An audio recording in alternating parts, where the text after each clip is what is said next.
Where your treasure is, there will your heart be also. God has given us unlimited treasures in His Word. Every time we open it, we can discover a new treasure or admire an old one. What will we find today? Here's Carla Early with Treasure Hunt in the Word.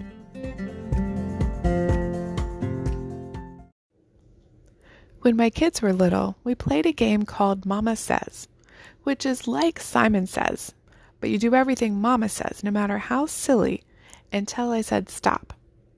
It was really a game that taught them to obey, so if they were headed to something dangerous, I could holler stop, and they'd automatically stop whatever they were doing. I think a lot of what God tells us to do sometimes is practice for something more serious.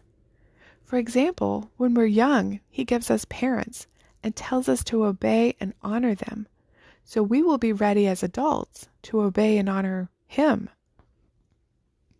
In the Old Testament, God tells His people to do many things that don't completely make sense at the time, but become clear later, sometimes much later. One of those is a short story in Numbers 21 that we would miss if we blink. The people were wandering sometime during those 40 years in the wilderness, and they became discouraged. And the people spoke against God and Moses, saying, "Why have you brought us up out of Egypt to die in the wilderness? For there is no food and no water, and our soul loathes this worthless bread." Now, for one thing, at this point, if they had trusted God in the first place, they would comfortably be in their own homes in the Promised Land. But instead, they were wandering the desert. As to no food and water, didn't God always provide when they needed it? In fact, every morning except Sabbath, God provided manna. Now, even I would get tired of only eating chocolate every day, but it was something that God had provided for them miraculously, so they should be grateful. He didn't strike them all down with one big lightning bolt for their disrespect here. I would have been tempted to. Instead, the Lord sent fiery serpents among the people, and they bit the people, and many of them died. Therefore the people came to Moses and said, "We have sinned.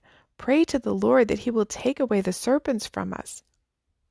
It worked for the Egyptians with the lice and frogs and all the other plagues, but it didn't work this time the way that they thought it would. When Moses prayed, the Lord told him to make a bronze serpent and put it on a pole, instructing the people to look at it, and they would live. Moses probably had no idea why he was doing this, but he obeyed.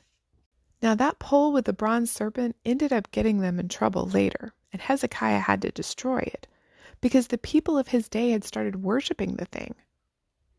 But Jesus used this story of the serpent on a pole saving the people from physical death to explain to Nicodemus what would happen with his crucifixion to bring spiritual salvation.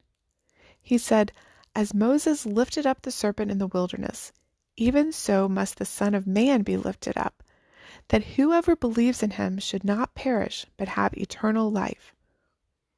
Nicodemus knew this story from the book of Numbers, so when he thought about this later, maybe even after the crucifixion, it would have made sense to him. The serpent was lifted up publicly, as Jesus was crucified publicly during Passover, when every Jewish male would have been there to see it. He said, He must be lifted up. There was no other way. The perfect lamb had to be sacrificed. The law had to be fulfilled. He had to take our place. He told the disciples later, "If I am lifted up from the earth," in other words, crucified, "I will draw all peoples to myself." He actually became sin for us. We're bit by the serpent of sin, and we're dying from its poison. God told them to look on it and live. We are to look on Jesus and live. It's the faith of looking to Him as our only hope for salvation. And this is for everyone. Whoever believes in Him should not perish but have eternal life. So just look in faith and believe. It's for all of us. Have you been saved from sin's poison? If so, how can you lift Him up today so that others who are dying in their sin can look on Him and believe? You can contact us at treasurehuntintheword@gmail.com. We'd love to hear the treasures God has given you through His Word.